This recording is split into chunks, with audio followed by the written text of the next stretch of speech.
the valley, I'll turn it loud. Miami's pride, make us proud. CanesWear crew, you hear the crowd. Hurricanes ain't backing down. Every play, every score, raising bets and raising roar.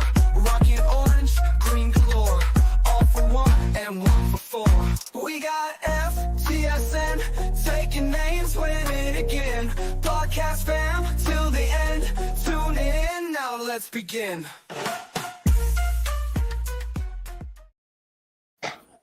Hello and welcome to Take Your Kid to Work Day here at the CanesWear podcast on the FTSN network. So make sure you like and subscribe. Bobby and the team have lots of great different podcasts going on, and go ahead and check them out all the time. We've got the regular cast and some special guests today. We've got Brad Tejeda in the house. We've got Uncle Cliff. We got Cliff Jr. and we've got Miami Mondo and Miami Mondo Jr. All right, look at that Yuji throwing. All right, so perfect form. Perfect form. Look at this. It's like if you were in the U Olympics, I think you would get a 10. Yeah. Yes. So we got a lot to cover today. We got a problem with everybody, so we're gonna just vent in a few minutes. Obviously, the Canes did not get into the final 12 guys. Had these shirts coming out. Kiss my ACC, CFP, kiss my ACC. And they asked me, do you still want them? And I said, I think now we probably don't need them. I mean, it pretty much worked out the way it was supposed to. I mean, at least before we lost Syracuse, or after we lost to Syracuse. But so what were we, the second team in now or the second team out? Is that what we were?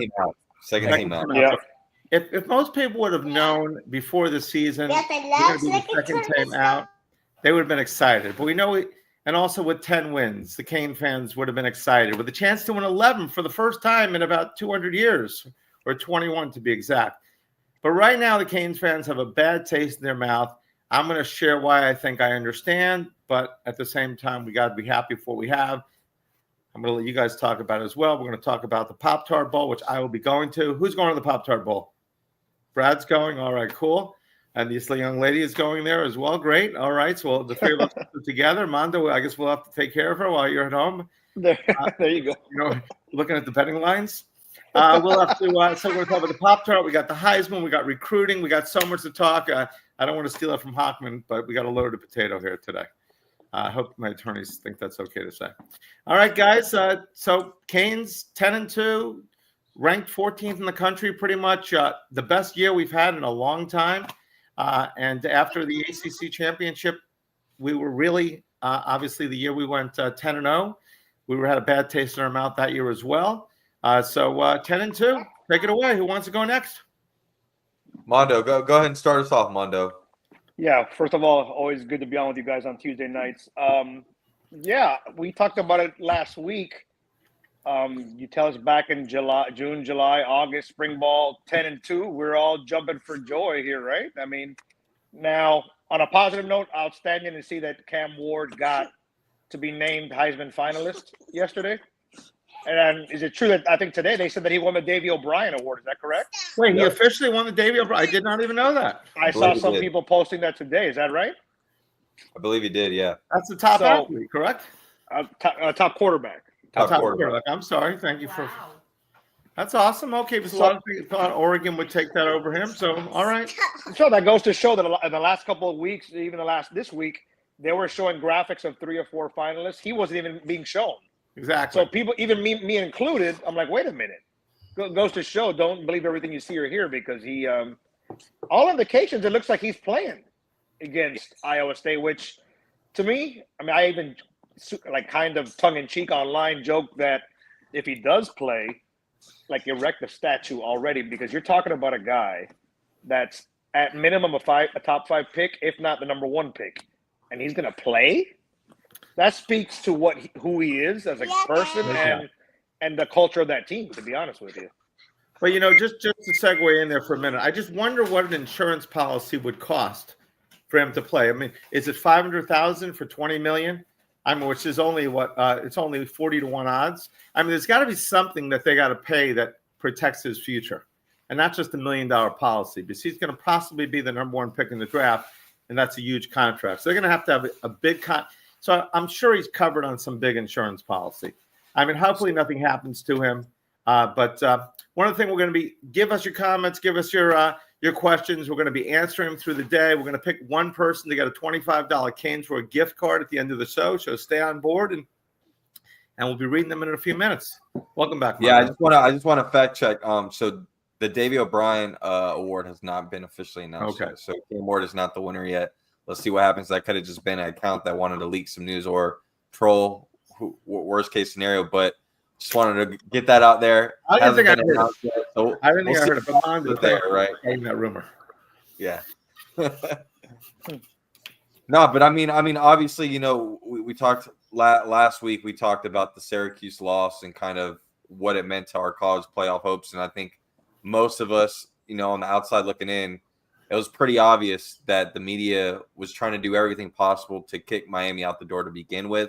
And once you lost that Syracuse game, it was kind of writing on the wall for me to where there was no possible way for us to get in. But at the end of the day, I think what you're looking at now is the future of Miami without Cam Ward, right? I know we just talked about the great news of Cam Ward announcing via Instagram on a video call with Shedeur Sanders that he was getting ready for the Pop-Tart Bowl. But at the same time, I do believe Cam Ward's dad came out there and kind of backtracked the statement and kind of said, hey, let's kind of see where things go and land. Because, I mean, let's be honest, guys. Cam Ward came to the University of Miami to change the program in a huge, impactful way on and off the football field. I think he's taking care of all that off the football field. And unfortunately, he did everything he could on the football field to get us to the highest climax of where we wanted to go, where it was at least getting to the ACC championship and taking care of business there. Once you fall short of there, I don't necessarily know and understand why you would want to play in this bowl game. Just, you know, not being from a fan point of view, but just being logically, this is a guy that he doesn't necessarily need to play this bowl game. It's not going to do much for him in his college career. And like, who's to say something bad could happen in the game and then it costs him, you know, tons of millions of dollars and potentially a top 2 pick. And it's really not going to change the college football program too much other than just getting from 10 to 11 wins and finally getting another bowl game. But all in all, I mean, I would love for Cam Ward to play the game, but at the same time, you got to be realistic. You got to do what's best for Cam Ward and the family in the future. And at the same time, let's think about Miami's future, right? We're going to be looking in the long term without Cam Ward. We're not going to be getting a Cam Ward in the transfer portal. We may need to see what Emory Williams has to bring to the table now instead of waiting for Notre Dame week 1. Totally great. And we don't know who's going to be here competing with Emory. A lot of people already last year before Cam, they were dying for Emory. Emory replaced Tyler. We know the Cane fan. We know all fans. They want the microwave, the quickness of everything, microwave society. But everybody wanted Emory. Emory played a couple of games good enough to win. He played Florida State tight. They were a much better team than us. They were undefeated last year, but he played them with a chance to win. Now it's like, I tell people, I tell my son, I tell others, you know, Emory's no good, Dad. He can't win. We can't win. We need another Cam Ward. They're on the trees. We're just going to grab them. Okay, let's go. Here's a piece of fruit. There's another Cam Ward. You know, I doubt we even have the money to pay for a Cam Ward quality quarterback this year. So let's stay. We're going to get somebody, but let's see Emory. Great point, Brad. Let's see Emory, how Emory does. I'm excited about that. I want Cam to play. I want 11 wins more than anything, being a store. I want our first top 10. Since 03, I think it was, our first 11-win season. But we definitely we don't want anything bad to happen to Cam. He's been great for the Canes. He'll always be a Cam. We want him to leave on a positive note. Cliff Connor? I'm obviously very happy about 10-2, to be honest with you guys. Like, I don't know about you. We were just 5-7 2 years ago. So that's how I see it. I'm very positive. Don't get me wrong. We obviously had the expectations of winning an ACC championship and then just getting to the playoff just to say we were there. But at the same time, I'm happy with a 10-2 season. I'll take them every year. Yeah, I mean, like I said, your feelings, you know, when the season goes on, they change a little bit. Like we said before the season, if we'd have said, "Oh, we're 10-2 right now, will you take it?" Absolutely, we'll take it. But the way we kind of struggled down the end, the lost 2 of 3. That puts a sour taste in your mouth. I get that. But 10-2, we are, you know, on an uphill climb. We're going uphill instead of downhill. I get that. And with the kids playing in the bowl game, yeah, obviously I'm a Canes fan first and foremost, so I want them all to play so I can see my guy X play one more game, Cam play one more game, and a bunch of these guys play one more game at least. But on, as a person or a father or whatever, I don't want, I don't know if I'd want my son out there if he's going to be a top 2 pick to go out there and God forbid blow his knee out or, who knows, blow his shoulder out, whatever happens to Cam or something happens to X, and then you'd feel terrible. You know what I'm saying? But then I'm a religious guy too. So I mean, if it's gonna happen, stuff like that's gonna happen. Bro. You know what I'm saying? It's already in the cards when our expiration date is out, and when, all that kind of stuff. So it's hard for me either way. But I mean, it's totally up to them. I don't think any fans should be shitting on them either if they don't decide to play. I mean, I'm sure some of our fans are gonna be like, "Oh, why didn't X play?" or "Why didn't Cam play?" But you know what I'm saying? It's about they've sacrificed enough for this university, us as fans, and all that. So I mean, I'm good either way. I want them to play as a fan, but then on the other side, you want them to make sure that they're healthy to go live the rest of their life and take care of their families. Like that's they love playing football, but they also have families to take care of and stuff too. And that's generational money that Cam's gonna get with the top 2 pick. You know what I'm saying? Mm-hmm. So it reminds me of De'Aaron King. Remember when De'Aaron King went down in one of those in the Orlando Bowl game? What was it? The Camping World? Yeah, the same. I forgot what it is, and same he was state. out the whole next season. That's how our whole season went down after that. And if you want to throw it back even more, you're talking about old school Melvin Bratton. First In the Orange Bowl, you had Willis McGahee. Willis McGahee. Alonzo Highsmith. So no, totally agree. A lot of people don't know Melvin. Melvin could have been one special back. He was phenomenal. Right, and Willis McGahee, he also went down. I think he went late first round, but if he doesn't tear up his knee in that game, he's probably top 15, top. Yeah, so it can happen. And look, at the same time, this kind of helps Miami in a way too, right? Because one, before I even get to my point, being able to talk to Patrice and Calvin, which are Cam's parents, anytime I'm at a game, just getting to know who those people are and on and off the football field as far as what Cam Ward brings from a competitor aspect. This is something where if he has the opportunity to sit up and play football, he's not going to turn it down. So I think what you saw from that Instagram live video was just the raw footage of who Cam Ward is, right? Not really thinking in the moment, not having everyone in his circle, going forward in his future of what's really the best for him. None of that was around him, right? It was just him being him. And you saw him just saying, hey, man, I'm getting ready to play more football because he has the opportunity, right? But I do think when they really sit down and think about it, it may be in his best to maybe sit this one out, and it may give us the opportunity, like I said, with Emory.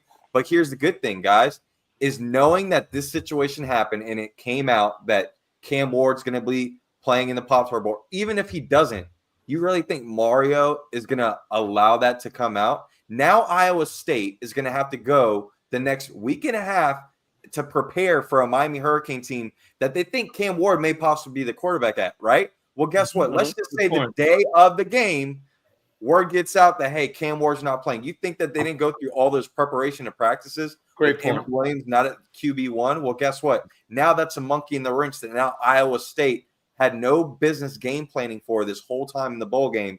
And now they got a game plan for something completely different than what they were expecting with Cam Ward. So I think it's a win-win. At the end of the day, you're either going to see Cam Ward play one more game and opportunity, or you're going to have a guy in Emory Williams, see what he could bring to the table for the future, and a defense and an opponent that really has no idea what they're going to game plan for.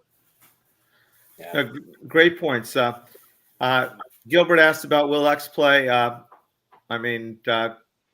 think he will play. I do believe, because I think, the game means a lot for his draft status as well. I think it's national TV.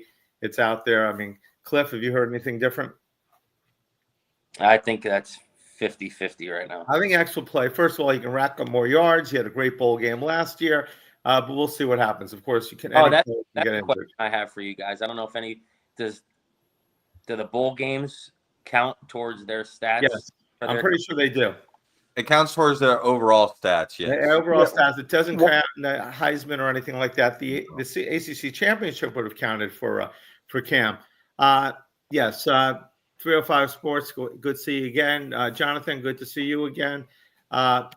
We've got playing your go old school mentality. It's definitely an old school mentality playing a ball. When everybody play the bowl games, what it's going to happen to it, there's going to be a time where a guy says, you know what, I don't want to play in a playoff game.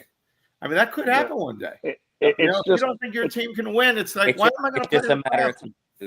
It's just wild right now. It's a different time because you look at the reports already, and I know Brad can speak to this more than probably all of us here combined, but you already got the Duke quarterback declared. To the portal. You got the Tulane quarterback, which is arguably the number one option in the portal. Supposedly his first visit is Duke. So it's crazy how it's just it's literally, we've said it before, it's NFL free agency at the college level right now. That's exactly what it is.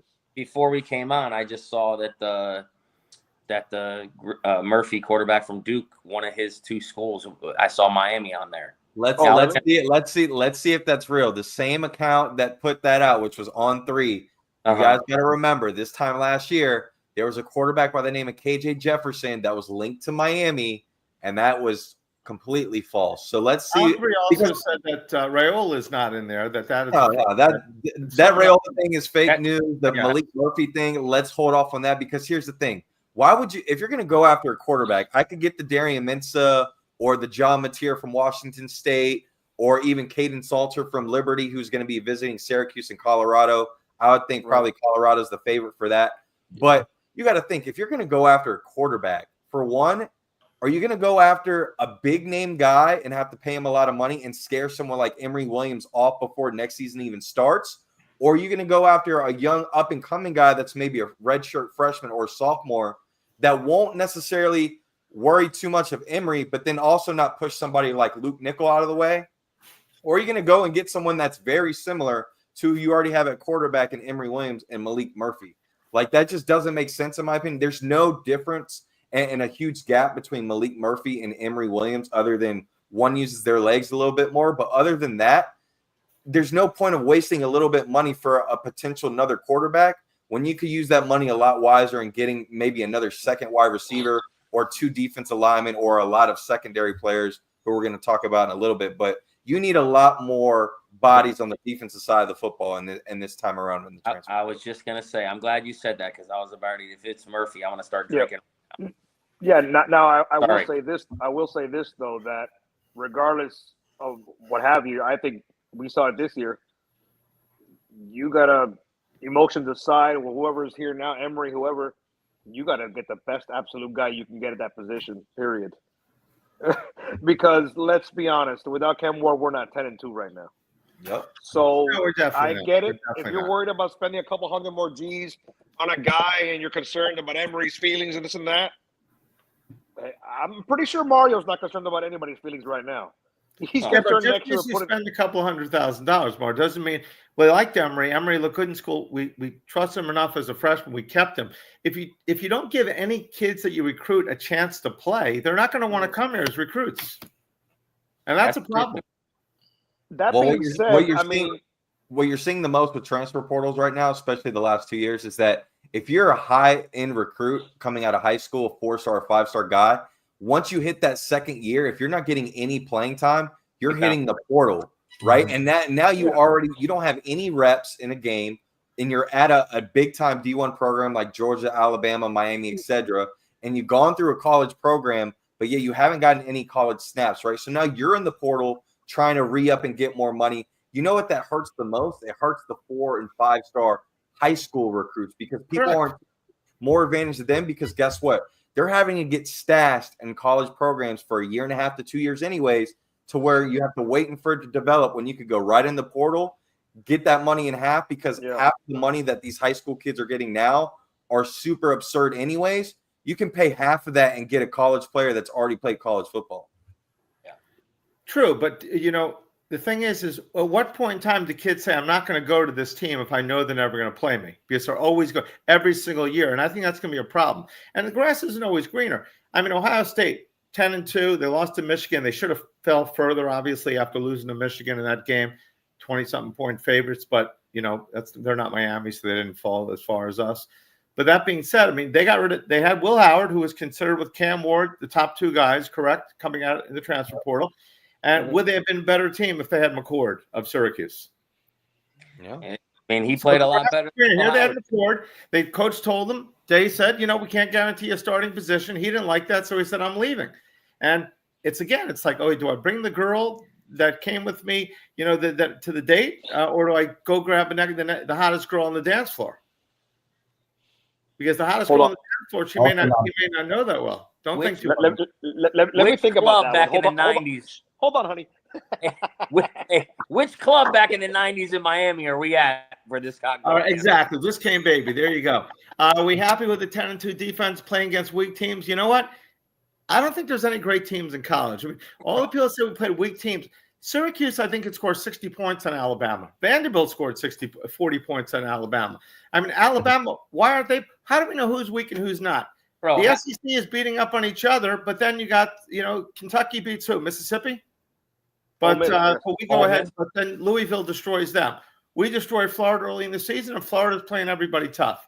So when we have a game and we lose to Georgia Tech, we should have won. We should have won. At Georgia Tech, we play a bad game. When Georgia goes eight overtime, Georgia pulled it through. You can see how strong these guys are. What heart? I don't want to hear that weak schedule. Exactly. What heart? What are the questions we got? My old eyes will look. Let's see. We're not having that weak schedule stuff is out the door. Georgia Tech took, like you said, 8 overtimes in Georgia, and they say they're 1 or 2 in the nation right now. So I don't want to hear that. That's exactly. So you know what? Who knows who is good? They have to revamp this system. Obviously, the SEC, and the Big Ten are grabbing top teams from other conferences. You know what? Great. You want to grab these teams from conferences. It doesn't mean you should be. And the playoff format is just insanity because Oregon goes 12-0, okay? Uh-huh. They go 12-0, so they're the number 1 team in America. So their reward in a possible quarterfinal match is against either Ohio State or Tennessee. Meanwhile, Arizona State and Boise get a bye week, and they're looking at possibly playing Ole Miss or Penn State. How does that make sense? And who's Boise State's an easy matchup too? Compare what do they got? SMU or it's crazy. No, Boise has a bye week. They play the winner. I think SMU against. It should be like the NFL. After the first round, you reseed and you reward a number 1, number 2 seed. It's crazy. Yeah. Penn State got the luckiest draw. Penn State got the easiest pathway. They play Boise. Everyone talks about schedule. Who did Penn State beat?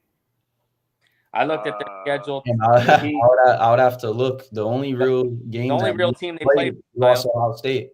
Did they beat? They didn't even beat Indiana, right? They beat Indiana. No, they beat USC barely. They beat USC. Yeah, they beat. So Oregon went for the Pac-12, the bad Pac-12, and they ran rugshot all over the SEC. I mean, all over the Big Ten. Then you've got Texas, who came over from a bad Southwestern Big 12. They, outside of losing the game, they went ahead, to Georgia twice. They ran the table pretty much outside of losing to Georgia. So all of a sudden, these teams come into the SEC, come into the Big Ten. They're the best teams, basically. And now it's because of the conference. Because it's the Texas A&M. You remember they went to the SEC. It's the conference now. They're better. So if Miami went to the SEC, would automatically be a better team or looked at in a different way? I wish. I'm not going to lie.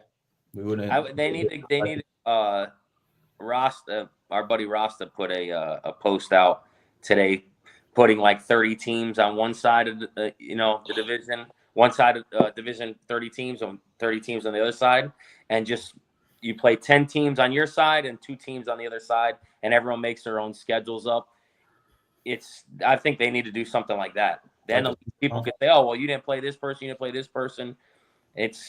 There's a lot of crappy teams in the SEC too at the bottom. Don't think Vandy's some world beater now. I mean, correct. And everybody complains Miami's schedule. They set some of these teams 5 years in advance, right, Brad? Yeah. I mean, Florida, we don't know how good they're going to be. We don't know how good teams are going to be, but everybody has their lesser teams. Look at who Notre Dame lose to. Northern Illinois? Yep. Northern Illinois, yeah. Okay. So Alabama plays Mercer. I think they have one more smaller school. We see schools, get paid to come there. Yeah. Exactly my point too. Hey, you got to think about that too. Notre Dame, that's the worst loss in college football season. They have the worst loss of the college football season, Notre Dame did. Yeah. I was happy that SMU did not lose out. I was happy that SMU lit it. I mean, I wanted to be controversy, and if Alabama would have got in, we could have had a ton of controversy. But SMU deserved to be there. I feel better them SMU losing because then Alabama got knocked out, and also hear the fans saying, "Oh, SMU was in the conference for 1 year and they already won the conference." You're right. It's crazy how things work out because if you know we what I would have been say? ranked, if we would have been ranked ahead of Alabama, we would have gotten knocked out on a 56-yard miracle field goal at the end. That's Good crazy point. to me. There was we were all hoping that something would be reversed, that Oregon would destroy Penn State, or Texas would destroy Georgia, or nobody wanted anybody to get hurt, but I'm sure everybody was thinking who got hurt. This is Florida State all over again. I mean, Texas dominated that game. Is Ewers? I know Ewers has like an ankle issue going on. Is he just like? I don't know, man. I thought Texas dominated Georgia in the first half. I thought they left them in the. I think Texas is real. Their defense is crazy. Yeah, their defense is loaded, and I think they are a sleeper to win it all. But I'm not convinced with Ewers. I don't know. I'm not sure about him. I'm not either. Yeah, I don't think he's that. I'm going Boise State to win it all, guys. Whoa. Got nothing to do with the 100-1 bet, Mondo. Okay. You guys obviously know my pick. So it's but yeah, I think it's if that's Boise and Oregon, and then hopefully it's not like the Georgia TCU game. But who do we think is going to win it all? Let's pick a team right now. Who's everybody got? I got Georgia. Mm-hmm. I think Georgia's going to upset some people on the offensive side of the football. I think people are forgetting who Georgia is and kind of their foundation. They've been here plenty of times, and I think people got to remember they recruit at a high level, and even though you might not know who Gunner is as a quarterback now, you're going to probably know him once the playoffs is over because he's going to find a way to will the team to victory, I'm sure, in a couple close games. But I think in order to get through the gauntlet, you got to have a very great defense. We saw with our own team, you could have the best offense in college football, and it don't mean nothing if you can't have a good, solid defense. I think Georgia is one of the best to have that. Is Georgia's quarterback out? He's done for the year? I'm not sure, but I mean, I haven't heard. That's a situation you still got to monitor, right? I mean, especially throughout the playoffs, but he at least got some time to recuperate. But either way, I see it, that quarterback situation being something to watch for Georgia, but I don't think that's going to be the reason why they win the game. I think it's just overall, they're just going to out physical most people. I will say this, as long as Oregon doesn't win it all, I'm cool. I don't want Oregon to win the championship just because they've had this magical run. I want Oregon fans to get the same kind of taste that we got this season with Miami fans. I don't want them to win it. I would say the same thing. The two teams that I do not want to win is Oregon and Notre Dame, but I have a feeling Oregon's going to win, and I'm a jinx, so hopefully that jinxes them. I take Oregon. Yeah. Mondo, who do you got? Yeah, as much as it sickens me, Notre Dame's another dark horse. I know I just mentioned I'm not convinced with Ewers. I'm not going to say Oregon because they're the odds-on favorites. So I'll say, you know what? I'll say Texas. I'll say Texas. Texas. Who did you say, Connor? Penn State? Oh, yeah. You already know where I'm going. Penn State for sure. I'm going to be at that game. You better be wearing a Canes shirt at that game, bro. Hey, I have worn tons of Canes stuff over there. I literally was like Cam Ward for Heisman over there, and one kid said Drew Aller's better. I said you would do something. Drew Aller's better. Yeah. He was at the bar at Penn State, and he had them all the Penn State kids going for Miami and for Miami. Yeah, there you go. What was it when they were playing Cal? When they were playing Cal, they were going crazy. They were playing Cal. They're all rooting for Cam and stuff, even though I was like, Cam Ward is in a different stratosphere as Drew Aller. Yeah, based off the comments, it seems like Georgia's quarterback may be done for. So, that is on the monitor. We'll see what happens. Oh, wow. Yeah, so he's done. I didn't think so when he got hurt, but he was holding that arm. Someone just said it was like Brock Purdy. Someone mentioned Ohio State, too. I mean, Ohio State is I thought they would – I mean, they lost to Michigan. They lost a close game to Oregon. I would not be surprised to them to win it all.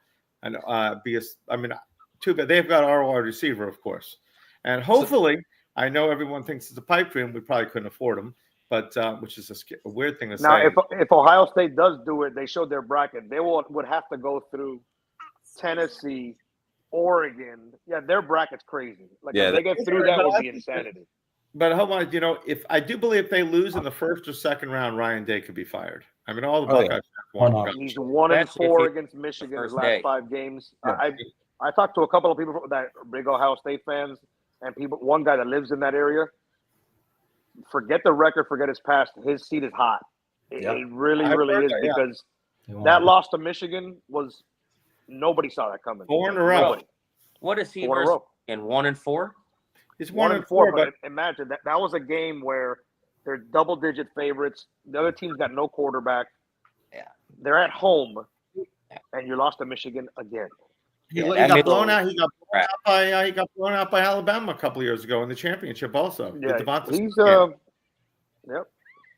Well, guys, All right. unfortunately with this transfer portal stuff, you get good news and you get bad news, and we did get a few names from our current Miami Hurricane team that entered the portal. I believe we're at 6 players that, since the portal has opened up, have declared and will be entering the portal. It was 7, and then one of the Washington brothers ended up backtracking.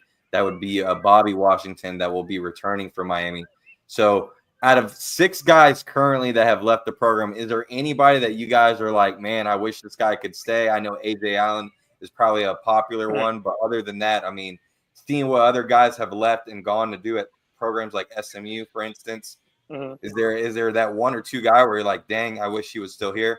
Well, to mention, you just said it, AJ Allen. Now, you saw with Brashard Smith. Unfortunately, there's only one football. Not everybody's going to get 15 to 20 touches. I said it to somebody today. I think AJ Allen could be a star. I think he could be a Heisman candidate. He is so good. He jumps off the screen when he's running. Like some running backs that are 3 yards in a cloud of dust. When this kid catches a pass, when he runs the ball, he just looks different. Unfortunately, or fortunately, for our good depth, he's not going to get more than 3-5 touches a game. It is so. To him, I'm not mad at him for leaving.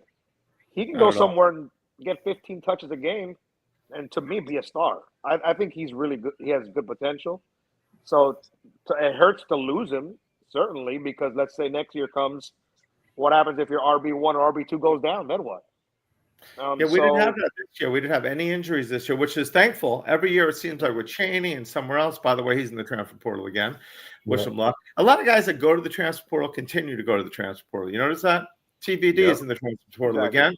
And I wish every person that's played for the Miami Hurricanes, I wish them all the luck in the world. I mean, a lot of fans, they get on players. You know what? The guy's not good. That's okay. It's college. I know they're getting paid money, but it's like when TBD, for example, let me just roll back the clock here. Everybody was all over TBD. Why? It was Mario's decision to play him or not. He had Emory. He wanted and Tyler was hurt, but he still wanted to go with Emory. So in that place, it's the coach. The coach is the CEO. He's got to make the tough decisions. We thought Lashley had a lot of, but obviously Lashley was with Manny, right? But we always blame somebody, but then we find out, wow, the guy's good somewhere. Wasn't the case with TBD, but he got hurt. AJ Allen's going to be a beast. It just makes you think. We went and paid a lot of money, right? I think John Michaels had for Damian Martinez. And we had Fletcher. And we had Allen. And they had Lyle, who they love so much, who they think is going to be the best of the bunch. So you bring in another guy like Dame, who did a great job. And I believe he was the reason. I think if they would have fed Damian the ball this game more against Syracuse, we could have won that game. He was dominating 5, 6, 7. He averaged 8.5 yards a carry, and that's with them taking away the 55-yarder. Guy could have ran for 150 yards. They could not stop him. But when you have so many running backs, like Bragg said, what is the point? Let's bring in another one. You knew Fletcher was going to be good, but Fletcher was injured at the beginning of the season. Why would bring in guys on top of guys for the sake of it? Well, I mean, unfortunately, with the running back position, now that you lose A.J. Allen and Chris Johnson, I think you have to actually go back in the portal and at least get one running back just from a body count purpose, because now you're left with Mark Fletcher. It looks like Damian Martinez is going to go to the NFL, which I think it's no question he should. He's been in college football for 3 years, had 1,000 yards each year at Oregon State, did his job at Miami. And as we know, as a running back at the next level, your time spans and windows about 5 or 6 years anyways. Go ahead and get your money, big fella, now. But, I mean, you got Mark Fletcher, who's really the only big body bruiser that's left in that running back room. And then the rest of those guys are all speed, right? Jordan Lyle, Gerard Pringle, and then Hellcat, who was injured this year. So I think only having 4 bodies in that running back room, I think you're going to have to dip into the portal and at least get another running back. Does it need to be a Damian Martinez caliber type of guy? No, not necessarily, but maybe a guy from like a smaller, program, FCS school that maybe led FCS in rushing or touchdown, something like that. Someone with just productivity that isn't going to necessarily have to come into a running back room and, hope and assume that he's going to be RB1. I think that's where you're probably going to go with that. But I think either way, you're going to need another running back now that both of those guys are out, unfortunately. Yeah, I was going to ask you, Brad, so. I think Martinez is going to come back. No, I don't think so. You think he's coming back? I don't think so. It's in his best interest not to. I mean, what does he have left to prove as a running back in college football? You know what I mean? I mean, we look at running backs now. Look at how good someone like the kid from Indianapolis Colts, Taylor, right? How great he was in college. He literally toted the rock almost every single time, like Ashton Genty did for Boise State. But he did it 3-4 years in college football, went to the next level, got paid, and guess what? He got injured, and next man up, people forgot who he was for a while, right? So I think you got to find that window and opportunity where you can make your mark in the NFL and get paid. And I think with running backs, that longevity and window is a lot smaller than other positions. And I think he assesses everything you need at the next level for the NFL running back. I think he's going to be a perfect fit. I think he will be too. I think he's going to be a stud. I don't think there's any reason he has to come back. The only reason I could see him come back is if Mario says, you know what, we're not going to focus on the passing as much. We're going to do it. We're going to pound the ground. We're going to go with you, Fletcher, Lyle, and what you guys are going to carry the ball 40 times a game, and we're going to win like that because of our defense. We're not going to go after a quarterback. We're going to go with this. Emery's our guy, and we're going to pound the ball, and everybody's going to get the ball 15 times. That's the only reason I can see him coming back. Even though he had a great year. So. Let me ask y'all a question. I've been thinking about this for a while, right? So before the transfer portal, I think the biggest reason why people love Mario and why he was such a difference maker at programs he were at was because the relationships he builds with young men and their family. And just from a recruiting aspect, there's nobody that could touch Mario when it comes to recruitment at the high school level, right? Now with this transfer portal, like I mentioned before, it seems like people are starting to shy away from high school recruiting and put their money more into transfer portal, right? So now recruitment from a high school standpoint isn't necessarily as huge in a difference maker as it was in the past, because usually you're only getting those 2 or 3 guys in each recruitment class that are really going to be a difference maker on the football field year 1 and even year 2 now, where now the transfer portal, it seems like evaluating right talent and making sure they're the right pieces in your locker room and program is usually what is now the go in and to make you leap to that next level in college football. And it literally just takes the off season to do it now instead of waiting 3 or 4 cycles in a recruiting class to get it right. So what I'm asking you is this: it seems like the evaluation and the in-game management of coaching is more important now than recruitment. Does that necessarily make someone like Mario Cristobal be more even with some of these other coaches now because he's not necessarily able to use, the strong suits of what Mario brings to the table? Because now it seems like transfer portal is the way to go now to build your roster very quickly. Good point. I think that's a great point. I just think that I hate to say it, but I don't think we're going to get any coach that's better than Mario, because I think without Mario here, the money's not going to be the same. Mario has so much backing, people that are backing him with the money, that if there's somebody else coaching, they're not going to get half the money that he gets. Sorry for the for NIL and all that kind of stuff. I just don't think so. Plus, I just feel like him being an alum is just, nobody knows how it is to be a Cane unless you're a Cane. You know what I'm saying? So I just feel like he's always been my guy for 5 years, 6 years. I've been wanting him since, when was it, Mark Rick? I've been saying Mario Cristobal is going to be the guy. And I mean, we're seeing the results. We're seeing like some bad stuff go on and stuff like that. Like the fumble time management's an issue. Obviously him just managing a game isn't as good as, like a guy like, dang, I gotta think about this one. James Franklin. Kirby Smart. Yeah, don't say James Franklin because they hate him over here. Bro, people up here hate that. They hate James Franklin, which is to me terrible. But if you're not winning championships, Yeah. It's no longer. It's like a coach in the NFL. It's like everybody wants instant gratification, but it's not always been that way. The Hurricanes were terrible, terrible. We got blown out by Syracuse, blown out by Florida State. We went ahead and beat in 1999. Edgerrin James had the big game against UCLA. The next year, out of nowhere, we lose a couple of points to Washington. They don't play Clinton Portis again, and every fan wants. But Larry Coker, fire him. His offensive coordinator, terrible. We still lost one game. So fans are like that everywhere. You just let's win 10 games. Then you win 10 games. It's like let's fire everybody. But don't y'all think though it's frustrating, and it's an issue that you got schools like Virginia Tech, Syracuse, SMU, North Carolina, that none of these programs are invested into football like we are, especially as a fan base, and just from a culture and from just a history standpoint of what we bring to the table in football. And yet all those programs have been able to turn it around quicker than Miami has in the last 20 years. And yet here we are now, and it's like, if we couldn't get it done this year, you're going to have to make some crazy changes this offseason, like from a roster standpoint and even possibly staff standpoint, to really make this next year improve. Because now, look, we talked about NFL college transition. The best NFL coach in history, and Bill Belichick, is going back into college and is now at North Carolina. That's another school now in our conference that, yet again, this is a program that has shown more recent than Miami that they can get to the promised land, at least in the ACC championship. And now they have a coach like Bill Belichick. The time's running out to where you're going to have to really, develop some of these guys within the program. And he's bringing. So is it official Bill Belichick now? Is that official? No. I'm pretty sure it's going to be official. The deal is he's bringing a lot of the guys from the NFL. He's bringing his son, who's supposed to get the job later on. But you're right. That's a big hire. I mean, NFL coaches going back to college have done pretty well. Pete Carroll maybe didn't do a good job in the NFL the first time around, and he went to USC, turned that program around. Mm-hmm. Yeah, maybe I'm crazy. I just don't. That dude's 72 years old. You think he wants to recruit?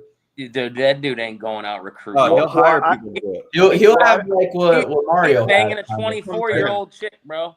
That's it. She's sucking all the rings. What has he got? 6 rings? He's got 6 rings. Hey, he's with the college, bro. That's why he came back. Guy, bro. That guy can't go next door, bro. Yeah, well, listen, you see his girlfriend. Maybe I'm crazy, bro. I don't know. Nick Saban and him was not a college guy, bro. Clip does.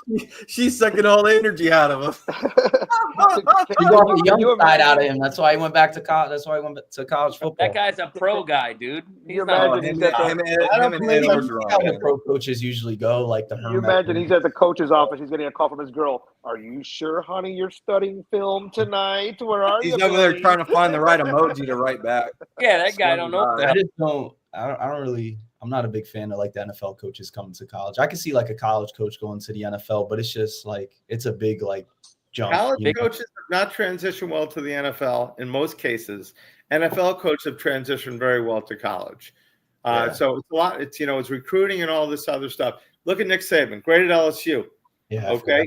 He was a Mississippi State, great at LSU, came to Miami. Obviously, it didn't go so well. Went right back to Alabama. Like I said, Pete Carroll, not a good coach in the NFL.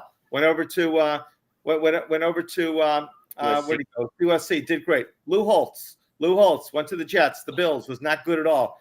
At Arkansas, he was a beast. Notre Dame, he was a beast. NFL coaches transitioned very well.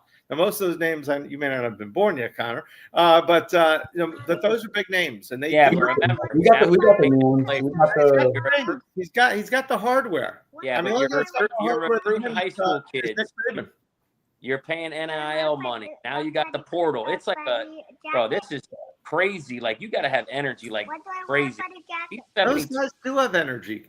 What do you say to Mario? You think Mario is a straight-laced, straight-arrowed guy? It's different. Not to say he's going to do great, but I can see a lot of guys who want to play for Bill Belichick he's going to have an NFL staff there, and they're going to know that Bill. A lot of those coaches in the NFL were under Bill Belichick, so I think it's a problem for us. Sorry to interrupt, but you know who else has an NFL staff?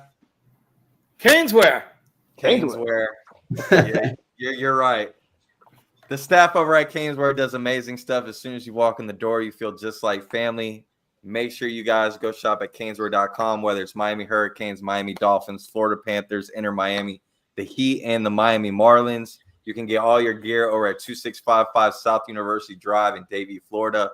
Or like I mentioned before, go to CanesWear.com if you're not in the South Florida area. But Brett, man, tell us about some of the great deals we got. I know we got Christmas right around the corner. Tell us about some of this stuff.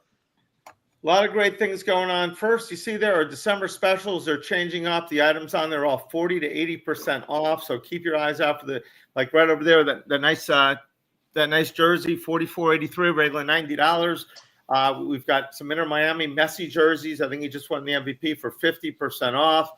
We've got the coaching quarter zip over there for $29.83. Bro, that's only $30. Wow. Only $30, Cliff. Only $30. Nice. And so a lot of great sales in there. It's 40 to 80%. We got T-shirts for $9 on there. We're also starting a new program. We just experimented it with a Panther Stanley Cup commemorative ticket with a couple of people we had on the Anton Lundell, and if anybody's a hockey fan, Nico McCullough. So we're doing $10 as a raffle ticket. You got a chance, 1 in 50, to go ahead and get this $200 prize. But also, everyone that enters our raffle gets a $10 gift card, so it doesn't cost you anything. We're going to do some tomorrow with Canes items. We're going to do them with Dolphins items. We got the new starter jackets in, the reversible Hurricane starter jackets. No one's ever seen them. Fire. On the outside, you flip it around. It's 2 coats in one, and one that's black and white.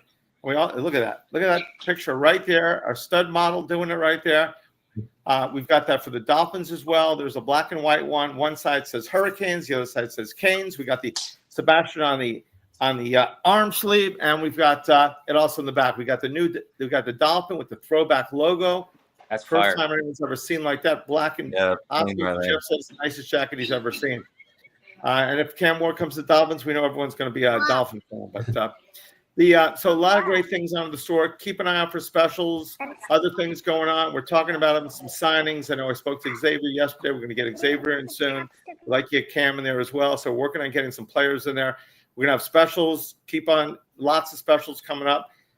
So keep on looking for those December specials. But visit Jeff, Ken, any of the great people at CanesWear. And we ship, of course, quick.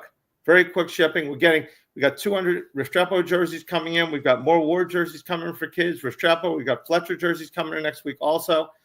Hoping to get Fletcher in the store as well. So just keep your eye out. Lots of great things. Holiday time is here for gift giving. It's all about the you, but also all your favorite South Florida home teams too. We walked in my dad's tab. We walked in all 4 of us, and now look, we're on the CanesWear podcast. That's true. Everybody found you got it. You know, the highest paid group in town. That's right. Yeah, and if you're lucky enough, and work on the clock with them. Yeah, they say, he'll put you to work. Don't go in there early. Yeah, I know that. Cliff, honey, I'm working here. She says, well, why don't you work your real job? Yeah, she goes, he goes, what's he paying you in CanesWear gear? I go, yeah. CanesWear gear, exactly. So yes, we got a lot of good things going on at CanesWear, a lot of excitement. It's 14 days till Christmas, Hanukkah. We got all the holidays right now. Festivus is coming up on the 23rd. So get all your gift giving at CanesWear, help small local business. What else we got going on? We got the Pop-Tart Bowl. I mean, one of my buddies just texted me, who's a big supporter of the Canes, buys a ton of tickets. Goes, Brett, I can't believe we're not going to one of the better bowls. And I said, we are actually. I mean, they're paying over $6 million at the Pop-Tart Bowl, and the winning team gets to eat the mascot. I think that's what Kansas State did last year. Yeah. So the Pop-Tart Bowl, who knew? I mean, the Gator Bowl only pays like $5.3 million, but the Pop-Tart Bowl pays $6 million. Yeah, that's crazy. When I saw that on there the other day, I was like, that can't be right. I think only the Citrus Bowl pays more. Maybe the Reliant Bowl pays the same, but that's pretty good money. It's in Orlando. I have a feeling we're going to have a huge Cane turnout. Brad will be there. And you know what? If you don't go support, go support. Okay, can you turn it on? Mondo? We're good. I'm muted. I think Miss Mondo must have heard the girl on the dance floor comment. There you go. Hold on. Did a good job. Did a good job muting, Brad. Hey, Connor, I like your flag in the back. That's fire. Thanks, bro. My dad put it up. He was like, "Yeah, this looks cool." I said, "Yeah, I look like a typical frat guy going to college. It's crazy." Hey, bro, I have one of those. Hey, Brad, I got one of those in the garage too. I got the Miami pennant up there though. You can't see it though. Okay. I got it. So Up you're in your room. I thought you were in the hallway. Okay. Nah, I'm in my room. Yeah, it looks like a dungeon in here. It So. looks like a dungeon, exactly. So Brad, obviously the recruiting. How did we do on recruiting? A lot of people are disappointed, and it's not over by any means. But where are we ranked on recruiting? I believe we're 12 or 13, if I'm not mistaken. Last time I checked, we might be in the top 15 still. But I think unfortunately, with the ending result of Syracuse, it kind of died off some of the momentum that we were trying to carry on some of the flips from other local guys like Ben Hanks, and of course losing guys like Drake Stubbs and a few other commits in the class that didn't help as well. But all in all, foundation got pretty much stuck together pretty well. You got SJ Alafatui. I butchered that very bad, but the kid from Bishop Gorman, he's going to be a beast at center. He'll probably be one of the top prospects, not only in the country, but he'll be one of those guys that could be a first-team freshman American if he gets the opportunity. Just depends on what type of center we bring from the transfer portal, because I see that's a huge position on the offensive line that we've been sending out some offers for, so we'll see what happens there. But all in all, recruiting isn't too bad. I think now the focus is going to be, like I said before, is transfer portal. It seems like the transfer portal route is a little bit more emphasis on a program that's trying to get to that next level, because you get those instant impact guys right away instead of kind of waiting on a lot of these other guys to develop. Unfortunately, Correct. When guys talk about a guy 2026 now, it's like, really? 2027 just got to commit, really? 27 and 28. It happens. It definitely happens. I mean, we got this kid in 7th grade now. Okay, great. He's going to hit the portal 5 times. Do we find that guys that hit the portal, I wonder if the stat that they're more likely to hit the portal again? A lot of times. Sure. Makes sense. Just once you a lot of these guys, like who's the quarterback earlier in the season, his team was doing well. He got replaced. And then all of a sudden he said, was that Boston College? Which team he got replaced? And he said, I'm going in the portal. He didn't want to compete again. Can you imagine the Sean Taylors and all those guys in the world that said, you're not starting me on day one, I'm gone? Well, guess what? He fits right in at the next program he's about to be on, is Florida State, because they're all gone anyways. Yeah, I think I saw before the show started. I think I saw something about I didn't catch his name, a UF outside linebacker, about his demands or something like that. Oh, you're talking about Jack Pyburn. He's not. He's the defensive end. That's all make believe. I think okay? I think that's Gator fans that every time they lose a big time player, they say it's the money thing, right? The same reason why Miami gets players, it's the money thing. When they lose players, they do the same thing. Jack Pyburn doesn't really need the money. I've interviewed that kid multiple times. He comes from a nice Jacksonville Bulls family where money's not too big of an issue. That kid just wants to play some football. It sounded too good to be true, because somebody posted he was asking for $45,000 a month. I'm like, come on, man. No, they were saying 400 to 500,000. He was asking. Get out of here. Hey, we wanted that kid a lot when we. Yeah, it was Auburn. It was Auburn, Florida, and Miami was his top 3 schools. Yep. His family wanted him at Auburn. That was their school. They all went. Florida was his dream school, and Miami was the school he fell in love with, because we were kind of the first big school and opportunity that kind of gave him the rest of his offers. So he always had respect for Miami. But let's see what happens. I don't think Miami's going to go after multiple defensive linemen. I think if they can go all in with the kid from Kentucky that's going to be visiting on Wednesday and Thursday, Keyshawn Silver, if they could land someone like him, I think that's kind of all they wrote on the defensive line target. But then you also got another defensive lineman. I'm trying to remember what his name is. Let me think here. Travis Shaw from North Carolina, 6'5", 330. He's another guy that I wouldn't mind looking at if we end up not getting Keyshawn Silver. But that's another interior defensive lineman that I think's out there. How many guys are coming back on our defense? Our defense line was supposed to be dominating this year, right? And after the Gator game, we thought nobody's going to be able to withstand our power rush. I don't know what happened there. We all thought that. We have 29. We have currently right now, we got 29 players leaving the program after the bowl game. 29. And you got a potential another 5 that could still hit the portal, right? And then you got 21 incoming true freshmen in this recruiting class that will be on campus getting ready for Notre Dame, right? So you're talking about between the 29 leaving and 21 coming, that's no experience, right? You're either losing all that experience or you're gaining no experience. And you talked about the defensive line and what we got coming back.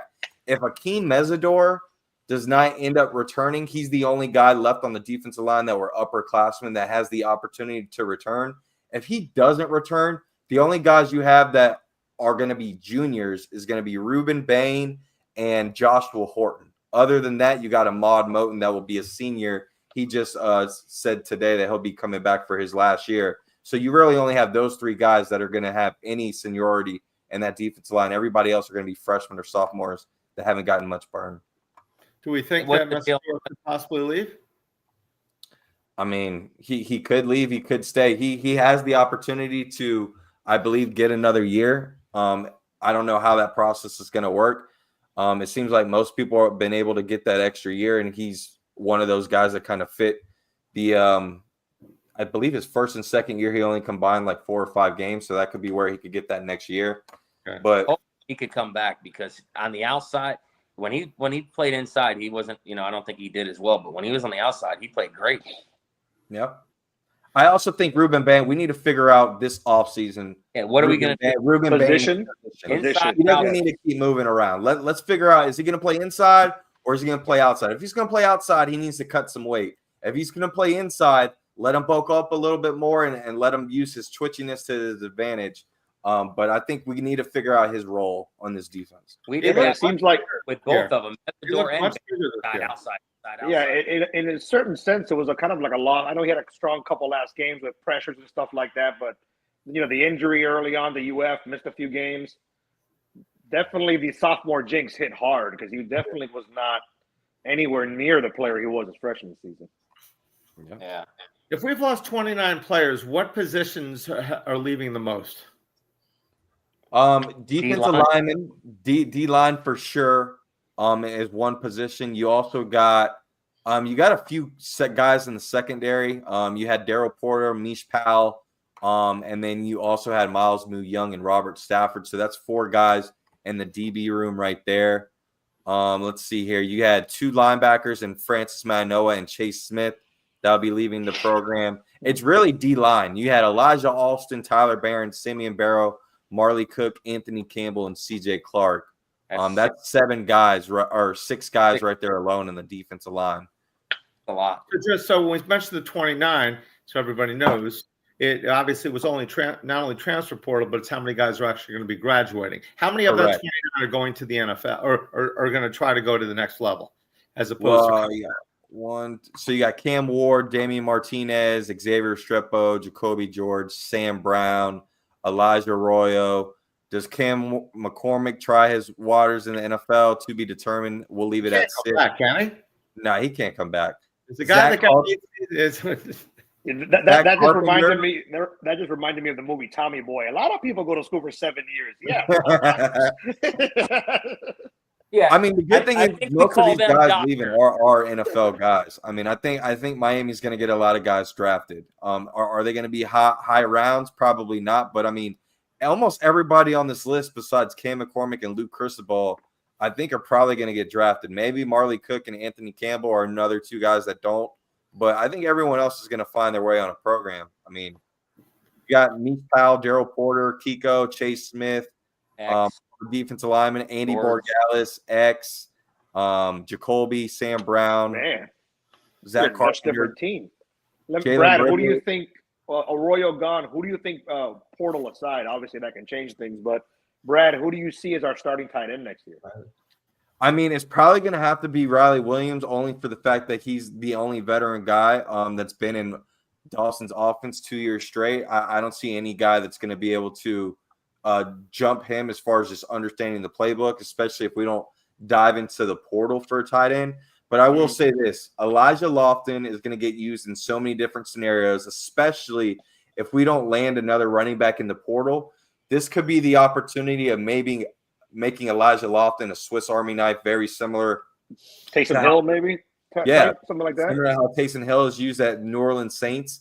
And if that's the case, right, then I think that leaves a window open for someone like Brock Schott, who will be an incoming freshman, but he is probably the crown jewel of this class. He's a guy that could be a true impact guy as a true freshman in this offense as a freshman at Bro, tight you see end. how big that kid is already?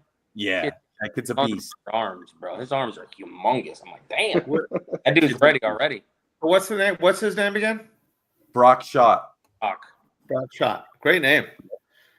I mean, great name. Brock Schott, the Swiss Army. No, the Swiss Army knife is going to be Elijah Lofton. Correct. After hearing Brad, this is going to be a much different squad next year. Totally. I didn't think it was anywhere near to those depths. My goodness, it's a lot. It is. How many guys can we get in the transfer portal? So you're currently at 70. Once you bring in the 21 incoming freshmen, and if you stay at the number that you are right now with the 29 leaving, you're at like 74 or 75 players on the roster. So you can get at least another 10 to 11 guys in the transfer portal to hit that 85 scholarship limit. But now there's a new rule in college football to where now you're able to have 105 players on the roster, but you still can only have 85 scholarships. So it's on the school to find different creative ways to get that extra 25 guys in that limit to where you're able to utilize them to where maybe a school like SMU or any of the Texas schools, teams that can funnel monies in different ways to be able to get some of these big time transfer portal guys and add as many great guys to their roster. But I would hope Mario's going to utilize that to his advantage. But who knows? I mean, I'm kind of confused about that because perfect example, like Jacoby Graggs just mentioned that we need DBs, right? We need DBs, but at the same time, you just saw a guy in Miles Mu-Young who was a walk-on for most of his time at Miami. So, from a money standpoint, it's not really hurting the young man to really stay at Miami another year if he has to pay for it, right?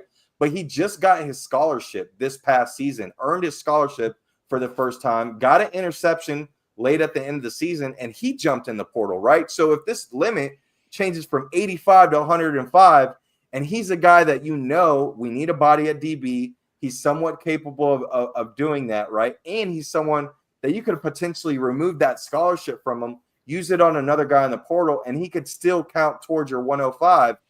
That's where I'm a little confused. Yeah. So he left. He's going in the portal. Miles Mu-Young, yes. They go in the portal and they can still come back, right? But the team has to want them back. Yep. Which is, we know that. I know they've been talking about for a while that there's more kids in the portal than there are spaces. Did that happen at all last year? That there were some kids left out, like musical chairs? A lot of kids were left out in the cold. That's how it usually goes. That's the risk with all of it. You better have a landing spot, most likely, or you just better be stud. That's where the tampering and stuff mostly comes in, Well, I mean, speaking of tampering, I mean, people don't understand that this 2024 class that just signed, as people are saying it's not as great as it can be. It's not as good as some of these other schools.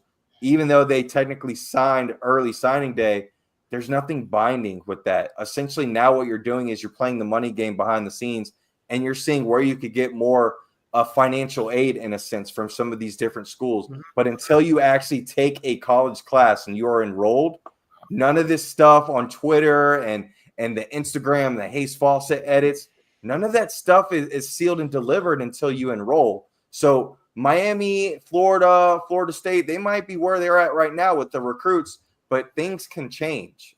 So, I mean, people got to remember that. Yeah, that's not just because they signed, they're not signed, sealed, and delivered anymore. You sign it. They got to fix that. That's terrible. That's scary. I mean, that is really scary. I mean, I know you can transfer every year. I just think when they sign these kids to these NIL opportunities, okay. I mean, you could say, like in the major league, we're signing you to 2 years. You're our guy for 2 years. Let's just give you all this money, and you can go anywhere you want next year. Yeah, I mean, now the early signing day. Now, to put it in NFL terms, early signing day is kind of like your signing bonus. You're kind of figuring out what schools can give you the highest signing bonus or NIL packages, and then you're using that as leverage until you actually sign your 3-5 year deal, right, for actual college.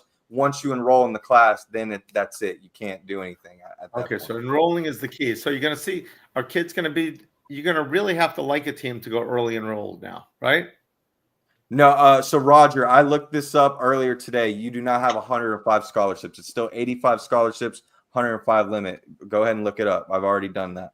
Hey, and my thing is like, dude, they got to put some rules into this. Some of this stuff is just getting out of control, man. Yep. If you sign that damn letter of intent, that's your school for next year. I don't give a shit what happens. I agree. If you sign a letter of content, people just, that's the problem with society today. I mean, just nobody is good for their word anymore, which I understand, money. But, maybe you have to have, when you sign it, there should be like a 15-day negotiating period. But until school starts, if this guy's signing it, he doesn't have to start school until when, July or August? Yeah. Yep. Unless they start in January. I think some of it's also that I think the last couple of years you've seen, or even longer than that, you've seen coaches. Let's say if Brad or me or whoever is the recruit, I'm in a way buying into you what you're selling me. 3 days later, you're taking the USC job, you're taking the Tulane job, you're taking the Miami job. So that's probably why they give these kids an out, because if the coach can dip on a whim, why shouldn't I? But I think that might be a factor as well. Yeah, they have need the 30-day clause now, don't they? The 30-day clause. If that happens, then they can leave. If the coaches stay there, they can't leave. Correct. If a coach leaves 30 days, your players can leave, but you can't recruit anybody. Correct? Yep.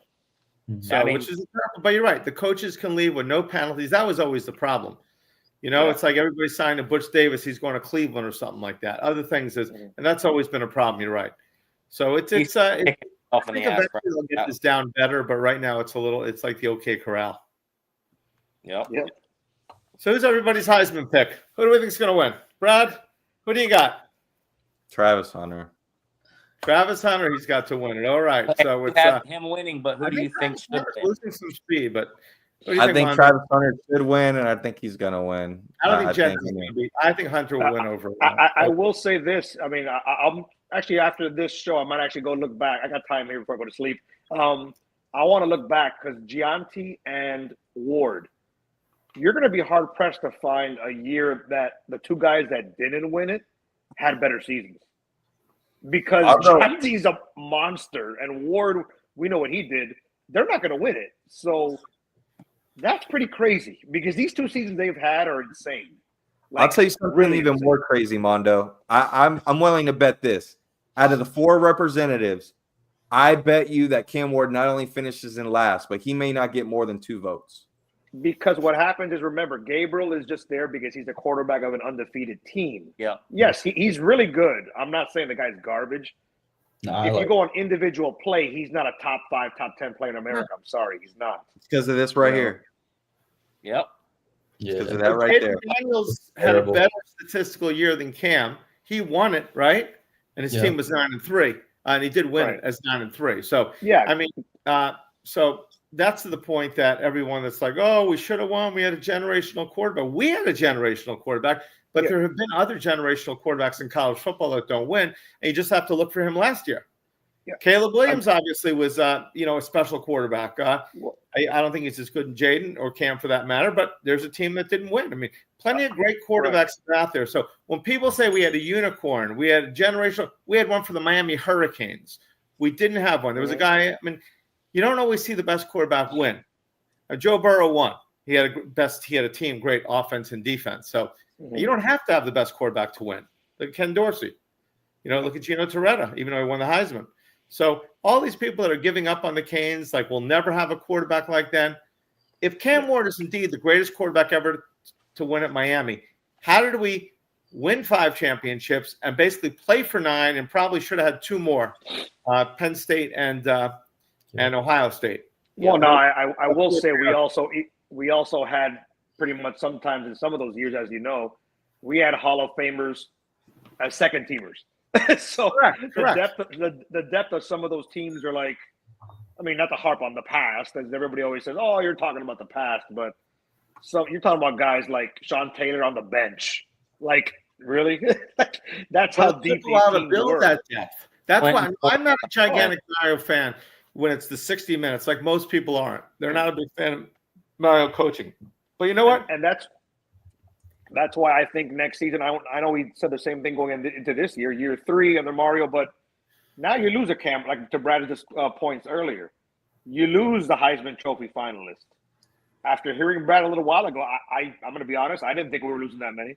So next year becomes even more pivotal because you're losing the stud quarterback. You're going to have, transfer guys leave. You're going to have guys come and go. We don't know right now this second who this quarterback's going to be this next season.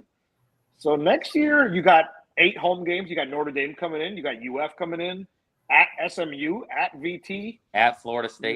Next year is going to be very interesting, my friend. I'm telling you. Hey, SMU game is scary. I don't want to be the Debbie Downer, but I want to be shocked next year if we take a step back or two, maybe 8-4.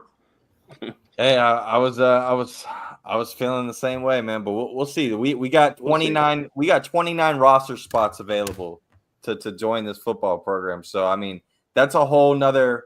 You never know. That's a whole nother recruiting class and some, right? So if we could get 15 to 20 of those guys out of the portal to be some difference makers, let's see what can shake for the program. But I mean, at the end of the day, you never know. Most people didn't pick us to win 10 games this year. Well, we all know that quarterbacks are definitely going to be looking here going forward, and whereas in the past, I'm pretty sure they weren't. So that's a plus. Yeah, no, for sure. Too, Mondo. Good point. Mondo, who do you have? Early and release start when? January? Yes. For school? Okay. Yes. And now, I mean, I heard some people on social media, if I took these Cane groups, why are we even playing in the bowl game? We should turn it down. We're not good. It's like, what do we get? 20 extra practices by playing in it? I mean, we're just going to say to the kids, no, we don't want. Next year doesn't matter. What are you looking for? You're not turning it down. Of course not. We're going to be Sports Illustrated and say, you know what, we're killing the program. We didn't win it all this year. Actually, then again, let me think about it for a second. Camping World Stadium, yeah, fuck that shit. Let's not go to that shit. I'm just joking. Last year. Years, so. Bro, you're not turning 20. Terrible. You're not turning 20 practices. No, we're not turning it down. Because like you said, we want to see, as much as we want to see Cam, we want to see what Emory's got, you know? Hey, and you're also not going to turn $6 million down. Yeah. That's a lot of recruits. You're right. Bro, what they should do is they should take that $6 million. So I know the Gators got the $15 million, right, from the buyout contract from Napier that they were going to give them, and they're using that toward players. So if we're getting $6 million, why don't you just say, let's not use that? They should use that money for recruits. Well, I mean, they're also going to be going up against a team that going into the game against Arizona State at kickoff, they were like a 1-point favorite. They got demolished. I don't know what their situation is as far as who's playing, who's not, but they're probably going to come down here motivated to try to show that, hey, we're not going to get embarrassed out here again. We're playing Miami. Let's put up a good performance out here. Did we lose them once a few years ago? Or who did we lose to a few years ago? Was it Iowa State? Oklahoma State. Oklahoma State, exactly. Yeah. Every one of those bowl games, we had a chance. It did not fall. We're at Camping World Stadium too. It was. Forget any of this stuff, bro. He's like a little encyclopedia. I thought Camping World. The only time we played in Camping World Stadium is we played West Virginia. We won. That's the last time we played in Camping. Oh, the bowl game. The bowl game. Yeah, that was the Russell Athletic Bowl. Yeah, the Russell Athletic Bowl against West Virginia. Brad Kaya's last game. Hold on. Let me ask Connor who won the 1979 Blue Bonnet Bowl. Hey, Connor. I don't know about that. Only Canes. This guy's on a roll here. Russell Athletic Bowl. No, I think we. When did we play Oklahoma State? Wasn't it at that stadium too? No, that wasn't. What bowl game was that? I didn't go, so I know that. So I would have gone. That was a different game, Oklahoma. That probably was either where we always play, Texas El Paso, or New York. We played in the Pinstripe Bowl last year. I remember we were supposed to win that game. Yeah, so we were supposed to win a lot. So it's all about winning. They got to win the bowl game, have some momentum. It'd be nice. I know other people are like, oh, we're terrible, but right now there's nothing we can do about the season. We've seen plenty of great quarterbacks not take their team to the title. We got a guy that's got a chance for the Heisman Trophy, and even more so, if the New York Giants, he'd probably be the number 1 pick in the draft, which would be great for the Miami Hurricanes. When's the last time we had a guy picked in the early part of the draft on the offense? Yeah, it's been a while. Great point. Hey, Brad, that means you're going to have to switch from the Cowboys to the Giants. Yep, I'm with it. Wherever Cam goes, I like it. So. Listen, Single it can't, text to him. it can't get any worse. Like I saw what Cowboys were doing the other night on TV, and I knew they were going to lose. Let me tell you something. I've seen a lot of plays in my life in football. What I saw last night, I don't know if I've seen it. They blocked the punt. It goes forward, and the guy touches it on Dallas. He tried to recover it. We would have had the ball at midfield with a kicker to kick it from midfield. Unreal. All you have to do is not touch it, and the game's over. You didn't watch the when you needed CD Lamb to get just 10 yards, and he couldn't give it. So that's another story. Bro, Micah Parsons on a sideline, his face was like, they say a picture says 1,000 words. Yeah. He looked like he was about to explode. Like, it was unbelievable. That game was such a joke. They had the Simpsons during the game. 10 more yards for CD, please. I know. Well, I had just to tell you, I had CD for a touchdown, Jamar Chase for a touchdown, Jamar for 100 yards, and CD Lamb for 100 yards. It was 18-1. It was a nice ticket.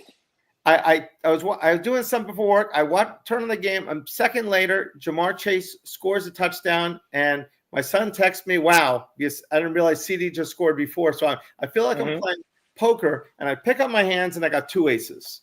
Oh wait, and now that CD Lamb gets 71 yards in the first quarter, and then and gets nothing after that. Chase gets his 100.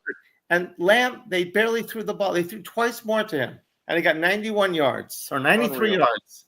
I was 7 yards short of pay dirt, literally. Crazy. Cooper Rush So is don't gamble at home. Don't get Gamblers Anonymous, kid. Don't gamble. There you go. Tomorrow's show, Gamblers Anonymous, starring Brett. Well, any last words before we head out here tonight? Well, we got to get our Heisman pick. Mondo, who are you picking for the Heisman? I mean, who do I want to win? Obviously, we know that answer. Who's going to win? Yeah, like Brad said, the guy the last I checked, he was minus 5,000 to win it. It's Hunter's award. It's over. Yeah. It's pretty much over. Right. You said the same thing. I think it's obviously I'm willing for I'm trying to will Cam, but I think Hunter only because he got 11 touchdowns on offense this year. He had every bit as good of a year as X probably, and he intercepted 3 or 4. So I don't know. It depends. There's a lot of people that Deion turns off, so you never know. Yeah. A lot of people don't like. For as many people that do like Deion and his flashiness, a lot of people don't. And I'm one of those people. My dad hates Deion. Oh, really? Yeah, no, he hates Deion. I like Deion. That guy is look at me. Hey, it's me. But he's a talented guy, coaching and playing. He's programs. Brad, any other comments that we want? We also got to pick a winner here. We let's see. Pop-Tart Bowl. An onion version of a bowl game. Well, I don't know about that. They're paying us $6 million. It's probably the second bowl payout there is. It's also in Florida. Is it the toilet bowl? It's the there's I love getting paid $6 million to go play in the toilet bowl. Hey, the toilet bowl is where FSU is playing. Those clowns on social. Hey, those clowns are still trying to talk so much shit on social. Yeah, I don't know how. 2 years ago, we were blown out by Florida State, right? Bro, 2 years ago, we were blown out by Florida State. And we were not feeling good 5-7. Last year, we lost to them. We had no quarterback going in. They were still claiming their national championships. Who would you want to be right now? Oh, I mean, we all know the answer to that question. Norvell recruit high school. We're 10-2. They're 2-10, and their recruiting class is shit. It's all transfer portal guys. That's all Norvell. Who would you want to be? They used to say if we do better than Florida State, people would say, I don't care how we do in all the other games, Brett. If we beat Florida State, that's all that matters to me. I always love that. If you beat, really, we were the state champs. By the way, we have those shirts at CanesWear for $24.95. State champs, I'm gonna need one. He's the best. People told me I'm not buying it because we may win the championship. Well, I got to tell you, that ship has sailed now. So these state champ shirts, we may have to raise the price. There you go. $29.99, kids. Just Pop-Tart shirt bowls coming this week as well. That's a really cool shirt. It was the best on the field, and if they win, we'll have those too. So you know what? Whoa! If this is true, if this is actually legit, I'm about to check my Twitter and make sure. If he hits the portal, that's the guy you want to go get right there. Michael Van Buren. He will take over. Report. Good job, Brandon. Yeah. Matter of fact, let me fact check that. Now I'm gonna go watch. So Brad, you like him better than Mensah? I like his upside, and to fit our scheme of what we're trying to run, I like Michael Van Buren a lot. Yeah. Okay. I do. What year is he in? Wasn't he at He's Oklahoma? he's a true freshman, and he did enter So the he's portal. a Woo! Hey, Yeah, that's a big they- one they right there. left. The Tulane kid is now in the portal too. Look at why are these kids? Did he play last year? I didn't follow. started. Who, Michael Van Buren, yes, at Mississippi State. Yeah. So what's it called? So all these kids play 1 year. You think you got a quarterback. Another kid that's not bad is a kid from Virginia. He was a Florida boy. He's played pretty well. He's supposedly getting in the portal. Campanole, whatever his name is. Excellent. The Good statement. quarterback to me, and they didn't really have a lot of talent around him. He got replaced. I didn't play him against Virginia Tech, and I heard he's looking at transfer. So it's got a lot of quarterbacks out there. A lot of quarterbacks. Oh, yeah. Kids hitting the And portal. they're going to be looking here. That's for sure. Say that The much. question is, let's take the $6 million we're getting for the Pop-Tart Bowl, and they can use half of it toward guys. Hey, Towards $3 million is going to be handed to Mondo, and he's in charge of being the bag man. So, Congratulations, he's Mondo. going to roll in. Hey, maybe we can call Juan Soto for a loan. How about that? Yeah, that's what we need. We need A-Rod to talk to Juan Soto. Hey. My Lord. Hey, whatever recruits are listening right now, go meet Mondo in various Publix's parking lots around Like a 285. South Florida, and he'll drop you a bag. Don't worry. Mondo, McDonald's bags. Soto. Awesome. Brett, you want to pick out a winner for tonight's show before we get out Well, of I here? want to pick out a winner for tonight's show. Let's see. Let me just see.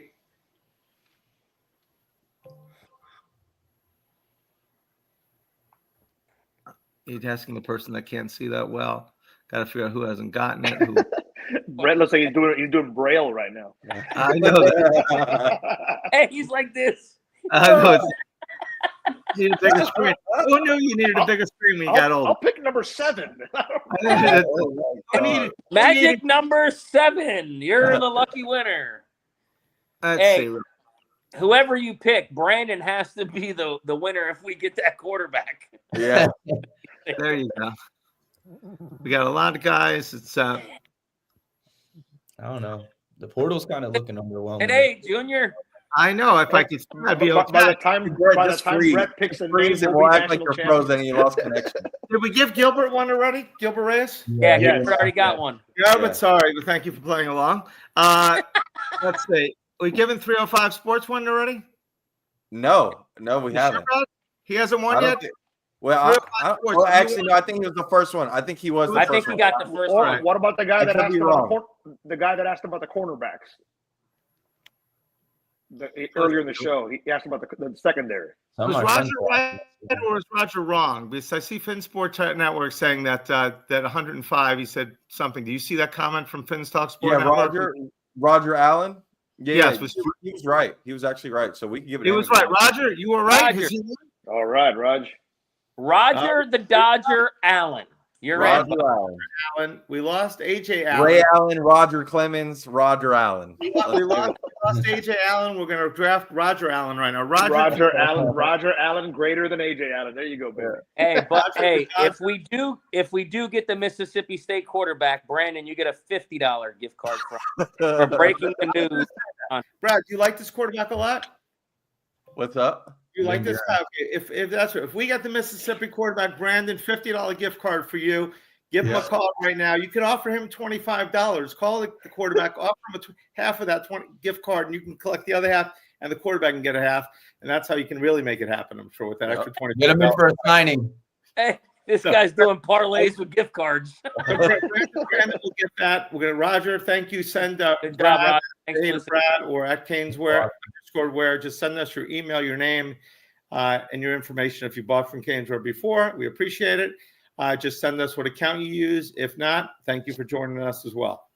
Any Good job, closing Roger. comments before I leave mine? Brad, are we doing a daily podcast anymore? Or we're on hold right now. We're on hold for a little bit. I've been a little busy with work lately. Right. As soon as we get, actually, you know what? I'm going to have a Iowa State representative like we do with every matchup. I'll probably get an Iowa State media person to get on the show in the next few days, probably closer to kickoff, probably game week, and we'll get a full breakdown of the Iowa State Cyclones. Awesome. Mondo, Brad, you got anything going on? You on QAM? You on Will Manso? Are you just too busy right now working? Hey, it's Christmas with 2 kids. I'm on a budget. That's what I'm Oh, on. good for you. Yeah. Mondo, what do you got? Anything special? No, all good. Like Brad just mentioned it, the kids, and in about I'm actually not going to be in town for the game. I'll be the other states and traveling the Christmas vacation thingy. But obviously, to all of you guys and those watching and listening, happy holidays, happy New Year, all that good stuff. Actually, gift card now. We can start our own little booking network here. Connor, welcome to the show for the first time. You got a seat at the adult table. Congratulations. Thank Yeah. you. Connor, you got anything to add? I'm just saying for all Canes Nation, be positive. 10-2 ain't that bad. I think we're going to be all right. I trust Mario. We gave him the keys to Miami, and he's going to make something special happen here. And you're going to see it next year with the fight in this team next year. So that's what I'm doing right now. Going to go to Penn State, enjoy that playoff game. Going to be sad a little bit because obviously I want my Canes going into Beaver beating their ass, but that ain't the point. But yeah, go Canes. I'm happy to be here. He got tickets for that first playoff game at Beaver Stadium versus SMU for $28. Wow. Nice. Student tickets, huh? Student tickets, $28. Yeah. Gotta love it. Playoff whiteout. It's gonna be different, but it ain't going. It's not as good as The Rock, though. I tell my dad that all the time. All right. Where else do you see stripper poles in the parking lots? Where else do you see? I've been bringing him games since. All I hear is Where else Sweet do you see Carolina. this Hey, all I hear is Sweet parking lot? Carolina up here. When I'm down there, I'm hearing Rick Ross and the boys, Drake, Yeah. everybody, Trick Daddy, all that. I love it. Yes, sir. JT Money. Yeah. Hey, I'm glad you invited him on the podcast, Brett. Now, Thank you, bro. now you get a paycheck from CanesWear. I appreciate you. Hey, just put on my dad's tab. Everything. It's all right. Just make sure you send us money for allowing him on the show, okay? Mondo, that's care of Mondo, Brad, and Brett, okay? That's funny. Beaver Stadium. Oh, plot points is wild. All right, this is After Hours at the CanesWear podcast. That reminds me of timing with CanesWear podcast. That reminds me of the movie Naked Gun. Hey, nice beaver. Oh, Well, that's fellas. classic. All right. Good show. Thank Do you it very again much. next week. Remember, CanesWear.com, CanesWear, come and stop by. We got lots of good things happening. Remember our new raffle program. We're going to be raffling off, I know, a Dolphin, Mark Duper, and Clayton autographed jersey, along with the starter jacket. We're going to start that raffle probably tomorrow. It's going to be a 2-pack, and even if you lose, you still get a gift card for the amount of the raffle, so you can't lose. It's a holiday special from CanesWear. Thank you, everybody, for joining us. Thank you, Bobby, for making this happen and making everybody on here celebrities. And also, we want to say, Bobby, thank you for allowing us to have this format. Yeah, thank you, Bobby. TSN Network. Is that correct? Yep. All right. If you have to vote, there's a lot of people voting for best podcast. Don't be shy. Put down the CanesWear podcast because we know we got to be somewhere in the top million. All right. That's it. Thank you very much. We're out. Happy holidays.